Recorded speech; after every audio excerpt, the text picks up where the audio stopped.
Hello students and friends, welcome back to the series of video classes for the subject of science, and today we are back with the next lecture, that is lecture number 5 from 4th unit and chapter 12 of our NCERT. So students, the heading which we are going to start today is combination of resistors.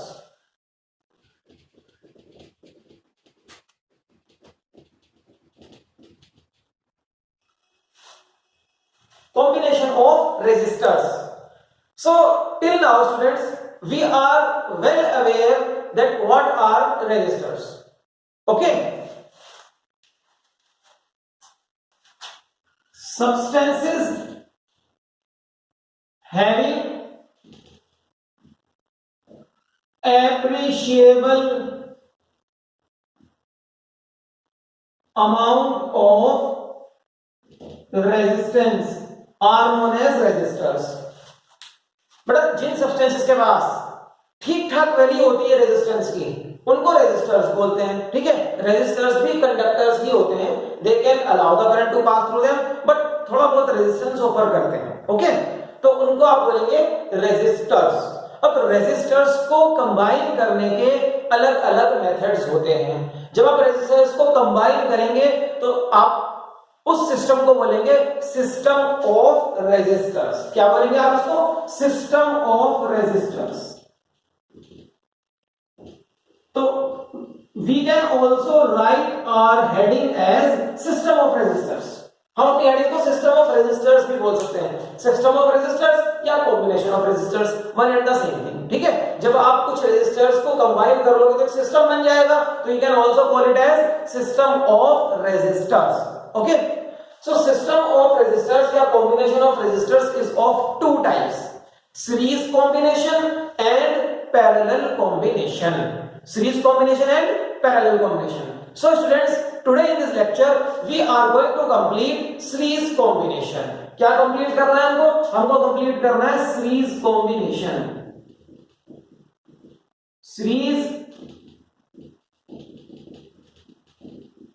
combination. This we are going to study today. Series combination. What is series combination of resistors? Okay. So consider we are having three resistances. Okay.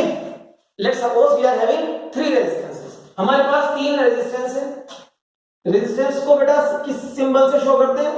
This is the symbol to show the resistance in a circuit. Okay. So suppose I am having a resistor of resistance R1, another resistor of resistance R2, and one more resistor of resistance R3.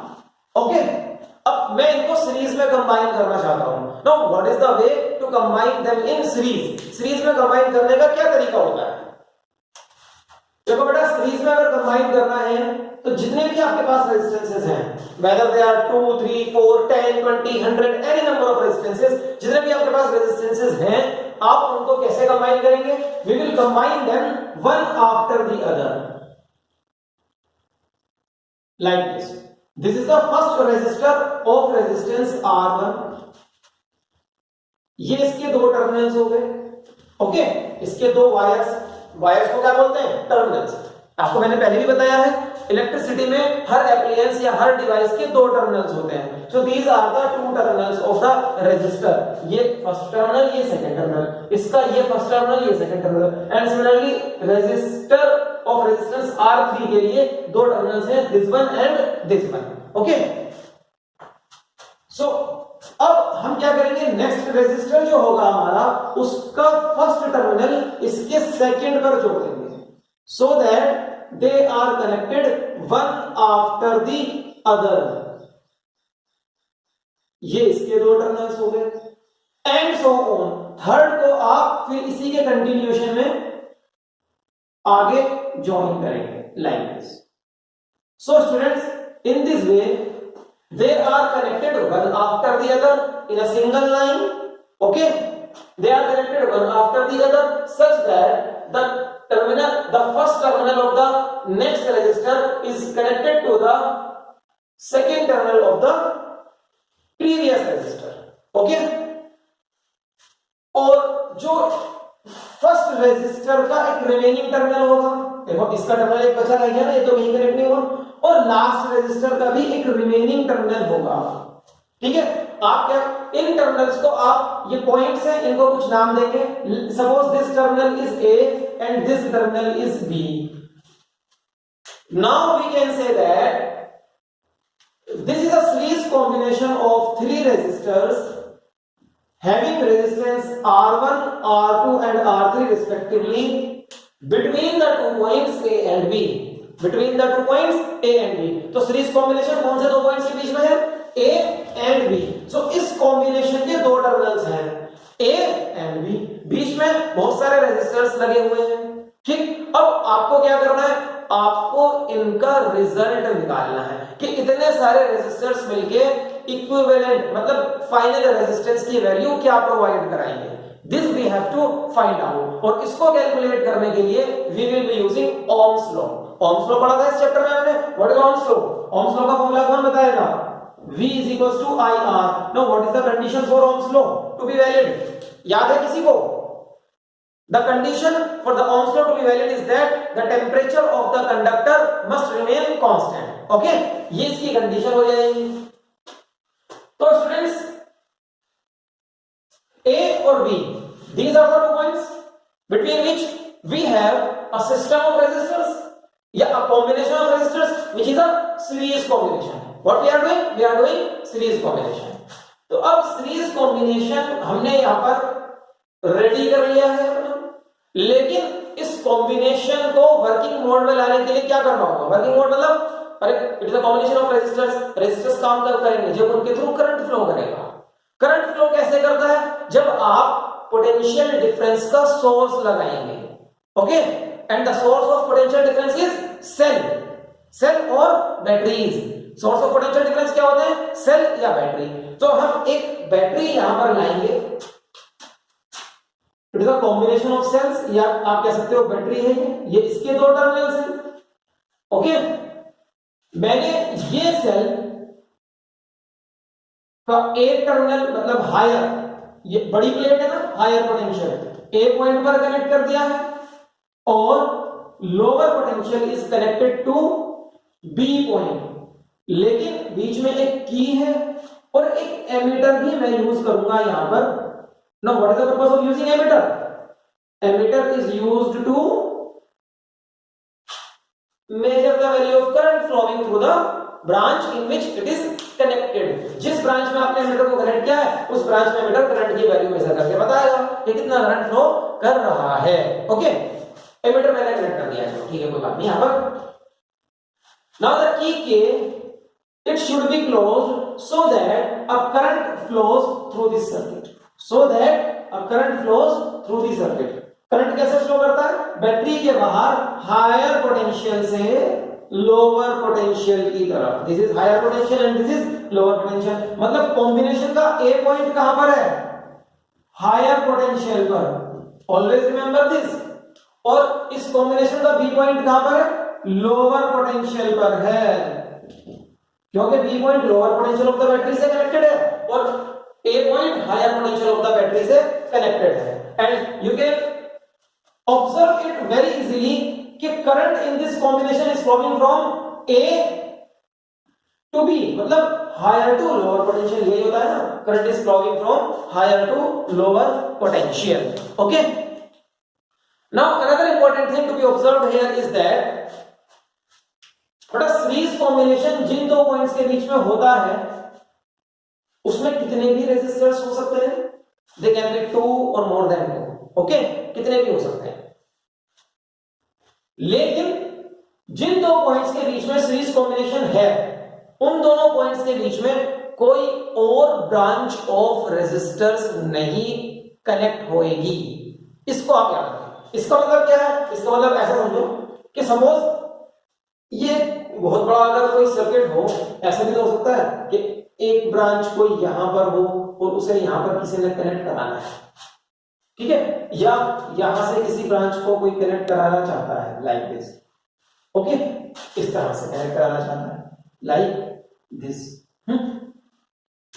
तो ए और B अगर इन दोनों points के बीच में आप series बोल रहे हैं R1 R2 R3 का, ये पॉसिबिलिटी बिल्कुल नहीं हो सकती। मतलब साइड ब्रांचेस ऑफ रेजिस्टर्स दूसरी साइड ब्रांचेस ऑफ रेजिस्टर्स को कनेक्ट नहीं करा सकते आप, नहीं होने चाहिए ऐसे साइड ब्रांचेस, ठीक है। ए और बी पॉइंट के बीच में कोई और जंक्शंस नहीं होंगे, दूसरे रेजिस्टेंस कनेक्ट नहीं होंगे as in the form of side branches, okay. तभी ये सीरीज कॉम्बिनेशन कहलाएगा, okay.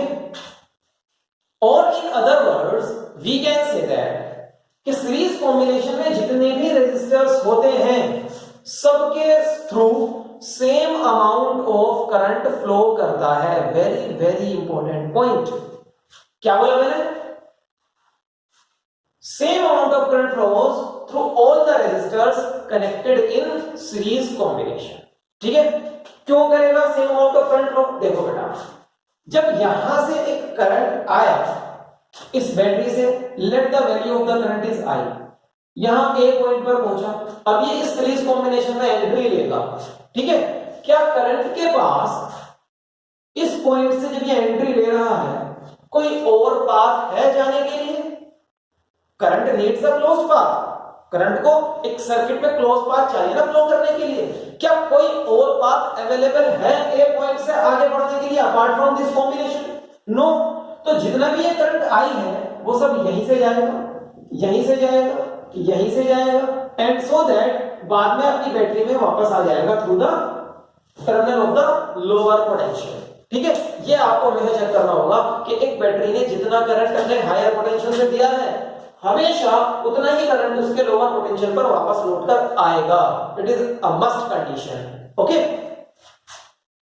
So you can easily observe कि R1 से भी आई करंट पास हो रहा है, R2 से भी आई करंट पास हो रहा है और R3 से भी आई करंट पास हो रहा है। So what we can say, the conclusion is same amount of current flows through all the resistors connected in series combination. This is a very important conclusion and we have to note it down, okay.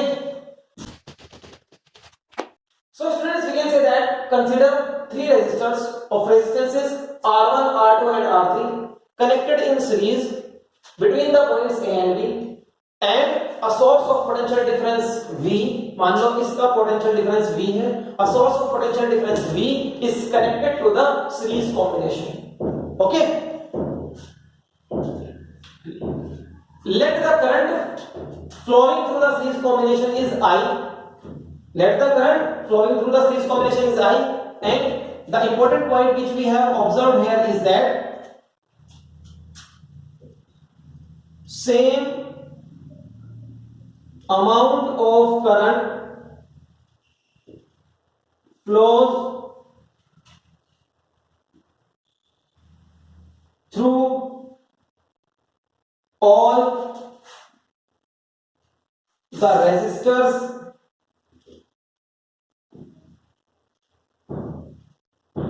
connected in series combination, connected in series combination, okay. This is the first point which we have concluded for the series combination, या first concept कह सकते हैं आप इसका भी, ठीक। Now what about the potential differences across each resistor? Her resistor पर कितना पोटेंशियल डिफरेंस होगा? क्या वो सेम होगा? करंट तो सेम है, तीनों का करंट, तीनों के थ्रू करंट तो सेम पास कर रहा है, सेम फ्लो कर रहा है, ठीक है। क्या पोटेंशियल डिफरेंस भी तीनों का सेम होगा? No, potential difference depends upon certain factor. यहां पर वो क्या फैक्टर है? That factor is the resistance of the resistor. बेटा जिसका रेजिस्टेंस ज्यादा होगा पोटेंशियल डिफरेंस उसके पास ही ज्यादा होगा। Another important point, another important concept for series combination. ये सारे पॉइंट सीरीज कॉम्बिनेशन के लिए बता रहा हूं मैं आपको, ठीक है। जिस हेडिंग में जो पॉइंट याद करते हैं उसको उसी हेडिंग में रखें। ये नहीं कि सर ने तो ये बताया था कि जिसका रेजिस्टेंस ज्यादा होता है उसका पोटेंशियल डिफरेंस भी ज्यादा होता है, बट ये नहीं पता कि कहां बताया था, कौन से लेक्चर में बताया था। बेटा इस लेक्चर में बताया है तो इसी लेक्चर में याद करना है इस पॉइंट को, ठीक। तो same amount of current flows through all the resistors connected in series, ये तो हो गया करंट के लिए point. This point is for current. Now we will find out a result for potential difference across each resistor. ठीक है, तो बेटा पोटेंशियल डिफरेंस तो दो पॉइंट के बीच में काम करता है ना, मैंने आपको पोटेंशियल डिफरेंस की क्लास में बताया था कि potential difference is the difference of potential between two points. तो अब आप ध्यान से देखो बेटा, रेजिस्टर ऑफ रेजिस्टेंस R1 दो पॉइंट्स के बीच में लगा है, वो दो पॉइंट्स है A and let this point is X, A और X के बीच में लगा है, R2 X और Y के बीच में लगा है, और R3 Y एंड B के बीच में लगा है। क्योंकि ये तीनों रेजिस्टर डिफरेंट पॉइंट्स के बीच में लगे हैं, इसलिए इनका पोटेंशियल डिफरेंस भी डिफरेंट आ सकता है या आएगा। ओके, अगर आप ओम्स लॉ यहां से उठाएं, Ohm's law V is equals to IR, अब ये ओम्स लॉ इस सीरीज कॉम्बिनेशन के लिए लगाएंगे, तो आप देखो तीनों के लिए करंट तो सेम है, मतलब तीनों के लिए करंट तो कांस्टेंट है, जो कांस्टेंट है उसे भूल जाओ, ये तो कांस्टेंट है, दिस इज कांस्टेंट, मतलब I तो चेंज नहीं होगा।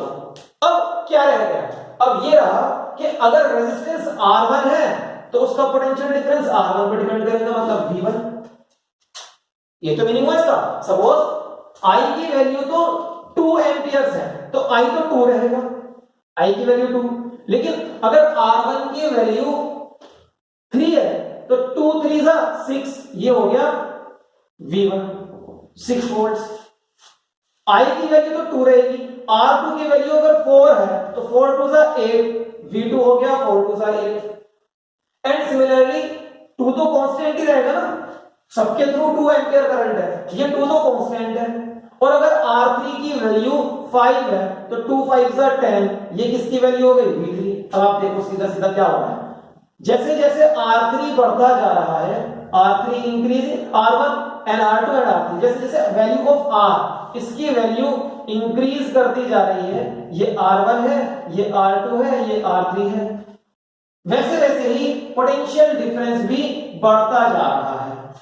It means potential difference of a resistor connected in series depends upon its resistance, या आप कह सकते हो directly proportional to its resistance, मतलब जितना ज्यादा उसका रेजिस्टेंस होगा उतना ज्यादा उसके अक्रॉस पोटेंशियल डिफरेंस होगा।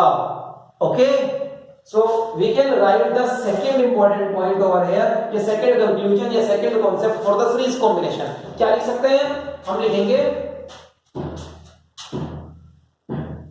potential difference across a resistor in series combination, वैसे तो हेडिंग हमारा सीरीज ही है, a resistor in series combination is directly proportional to its resistance, मतलब more is the value of resistance, more will be the potential difference across it। Mathematically ये लिख सकते हो directly proportional to its resistance। Okay, so V1 क्या हो जाएगा, V1 proportional to R1, V2 proportional to R2, V3 proportional to R3, ये हो जाएगा।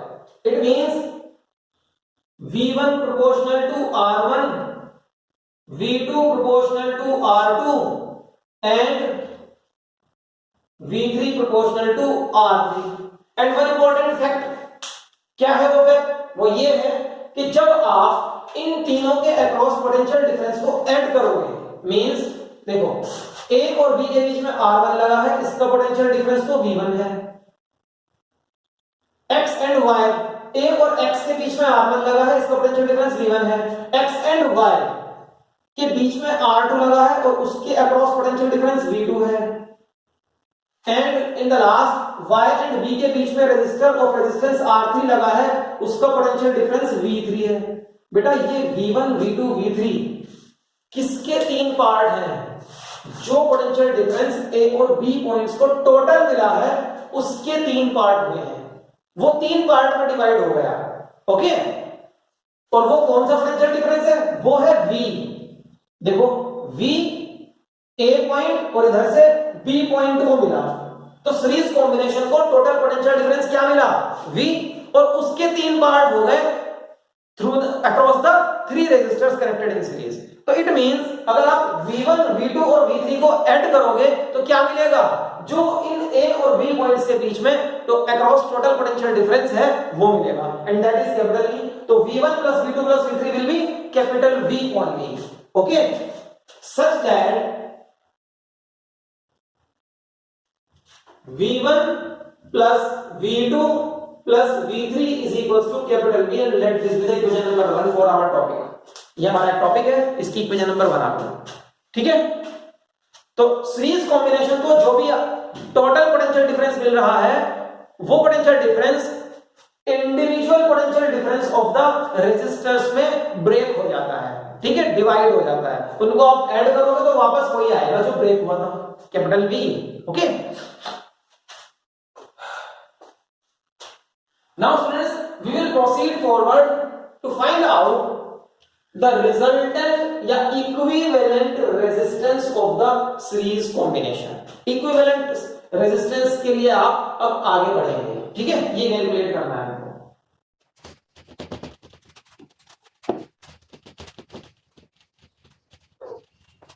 सुनाओ स्टूडेंट्स, नाउ स्टूडेंट्स अब हम ये छोटा सा डेरिवेशन है। डेरिवेशन क्या होता है, एक फॉर्मूले को ऑब्टेन करना, एक फॉर्मूला किस तरह से आया है उसको ड्राइव करना डेरिवेशन कहलाता है, ठीक है।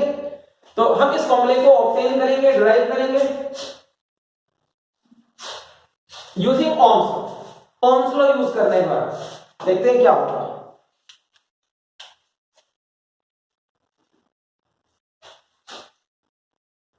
यूजिंग Ohm's law for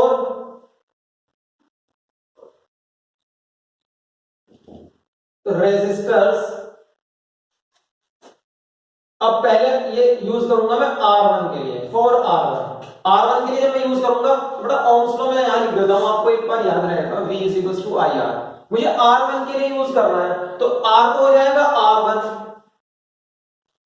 और उसमें करंट फ्लो कितना कर रहा है, I, करंट हो गया I R1 एंड उसका पोटेंशियल डिफरेंस कितना है, V1। सो मेरा रिजल्ट आया V1 I R1, ओके। इसी तरीके से मैं जब R2 के लिए इसको लिखूंगा तो मेरा रिजल्ट आएगा V2 I R2। चेक कर लो, R2 के लिए V2 पोटेंशियल डिफरेंस है, करंट I है और इसका रेजिस्टेंस R2 है। एंड सिमिलरली जब मैं इसको R3 के लिए लिखूंगा तो मेरा रिजल्ट आएगा V3 I R3। Let this be the equation number 2a, this is equation number 2b, this is equation number 2c। अब क्या करेंगे, नेक्स्ट स्टेप, तीनों को ऐड कर दो, इन तीनों इक्वेशंस को। सिंपल है बहुत ज्यादा, एडिंग। बेटा समझने का काम तो खत्म हो चुका है यहां पर, ठीक है, अब तो सिर्फ थोड़ी सी मैथमेटिक्स है। Adding the 3 equations we get, क्या मिला हमको, देखते हैं क्या मिला। इधर तो बेटा ऐड करोगे तो V1 plus V2 plus V3 मिलेगा।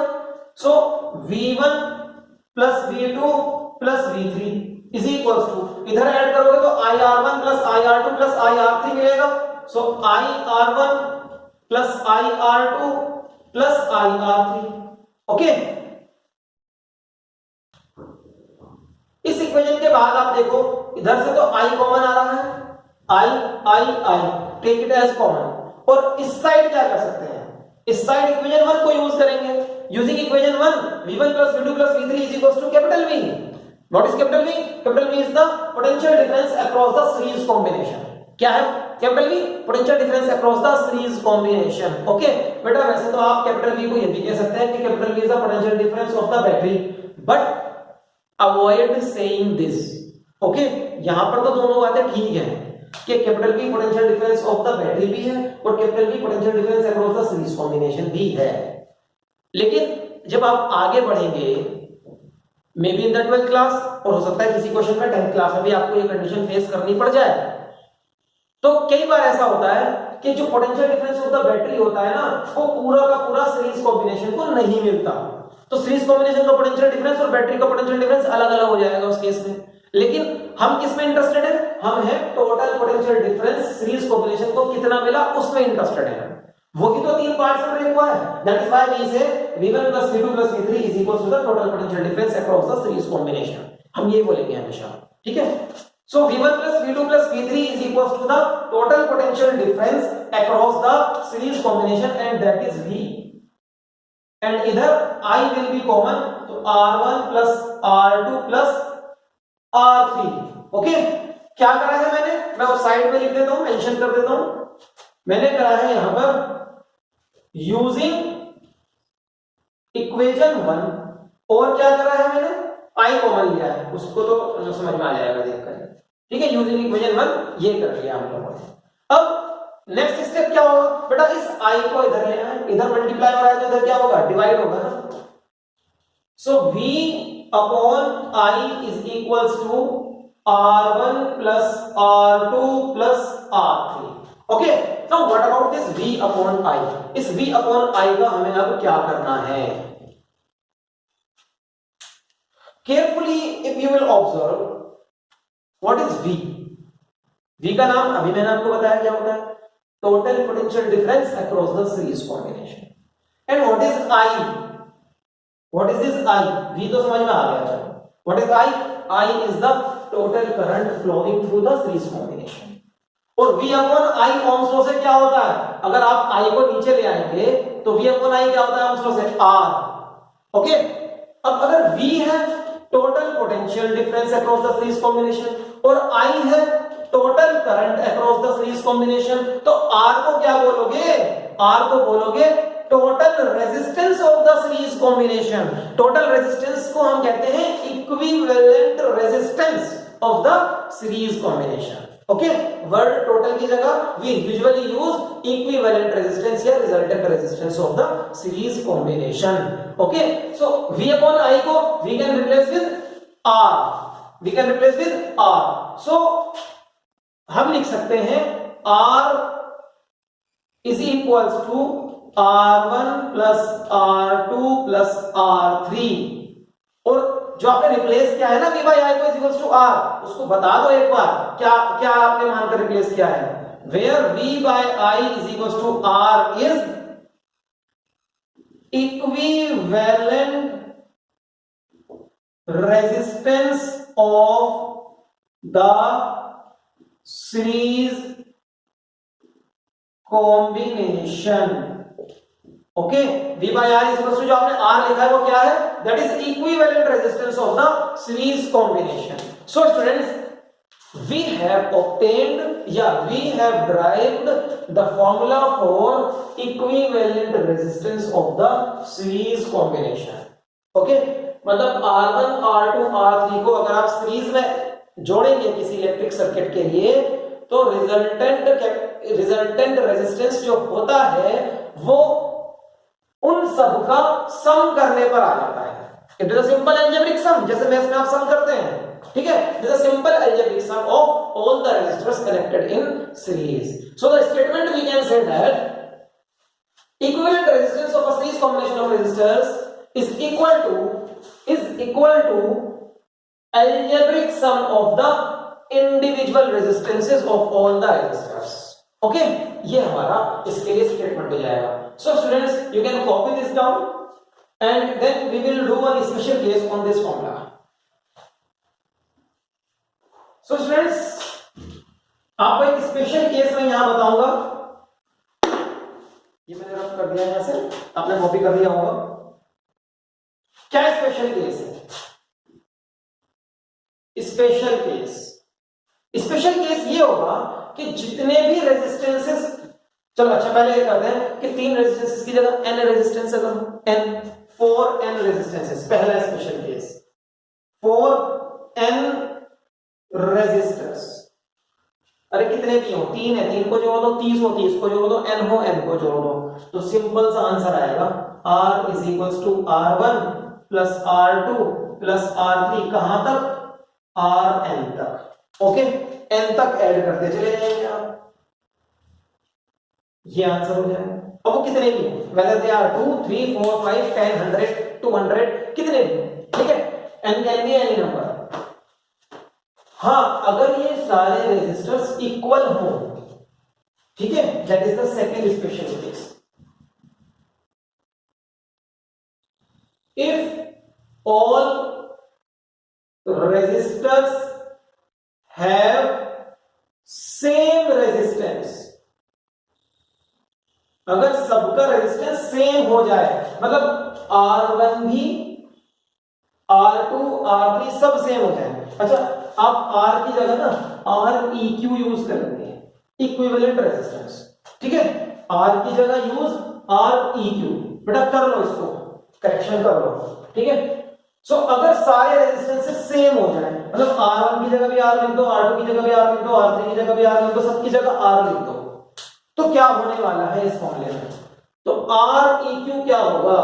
सब R है, ये भी R, ये भी R, ये भी R, कितनी बार R? n टाइम्स, n है ना, n resistors n times.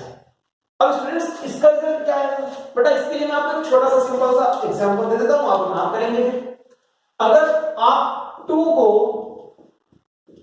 4 times add करोगे तो क्या लिखते हो? 4 into 2 ये लिखते हो ना। 4 टाइम्स ऐड करा तो मतलब समझो 4 से मल्टीप्लाई करोगे 2 को, ठीक है। इसी तरीके से अगर आप 2 को n टाइम्स ऐड करना चाहते हो तो क्या लिखेंगे?